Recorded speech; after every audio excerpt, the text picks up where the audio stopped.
இதே இடத்துலதான் எழுச்சி பயணம் மேற்கொள்கின்ற பொழுது கொட்டு மழையில் மக்கள் நின்ற காட்சி என் கண் முன். அந்த எழுச்சி பயணத்தின் போது நான் இதே இடத்தில் வந்து உங்களை சந்தித்தேன். மிக எழுச்சியோடு கொட்டும் மழையிலும் நனைந்தபடி நின்ற மக்களுக்கு என்னுடைய மகத்தான நன்றியை மீண்டும் அனைவர் பாதம் அணிந்து வணங்கி சமர்ப்பிக்கின்றேன். அதிமுக பொறுத்த வரைக்கும் இன்றைக்கு மக்களுக்காக அரசு செய்த அரசாங்கம் அதிமுக அரசாங்கம். அதிமுக கட்சி மக்களுக்காக தொடங்கப்பட்ட கட்சி அதிமுக கட்சி. உண்மைதானே? பொன்மனச்செம்மல் புரட்சி தலைவர் எம்ஜிஆர் அவர்கள் தொடங்கப்பட்ட கட்சி அதிமுக கட்சி. இது முழுக்க முழுக்க தமிழ்நாட்டு மக்களுக்கு தேவையான அடிப்படை தேவைகளை முழுவதும் செய்து கொடுக்க வேண்டும் என்ற திட்டத்தின் அடிப்படையில் தொடங்கப்பட்ட இயக்கம் அதிமுக இயக்கம்.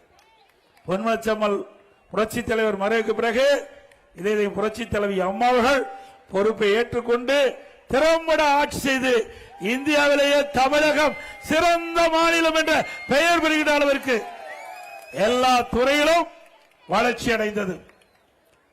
திமுக திரு கருணாநிதி குடும்பம் தான் தெரியும்.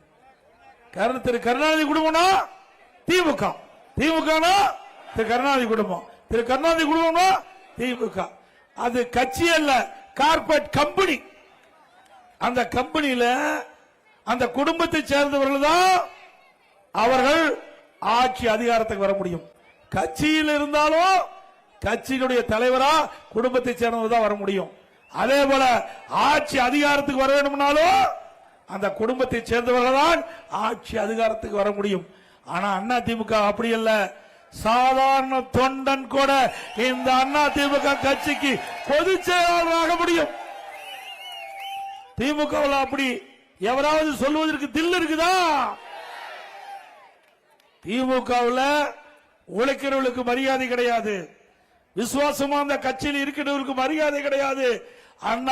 ஆனால் அதிமுகவிலே விசுவாசமாக உழைத்தால், தலைமைக்கு விசுவாசமாக இருந்தால் நிச்சயமாக உயர்ந்த பதவி கிடைக்கும். அதுக்கு நானே உதாரணம். எங்க வேற கட்சியில் வர முடியுமா? ஒரு விவசாயி ஒரு கட்சியுடைய பொதுச் செயலாளர் வர முடியுங்களா? அது அதிமுகவில் தான் வர முடியும். அதே போல ஒரு விவசாயி சாதாரண குடும்பத்தில் பிறந்த ஒருவர் தமிழ்நாட்டுடைய முதலமைச்சரா வர முடியுமா? அது அதிமுகவில் தான் வர முடியும்.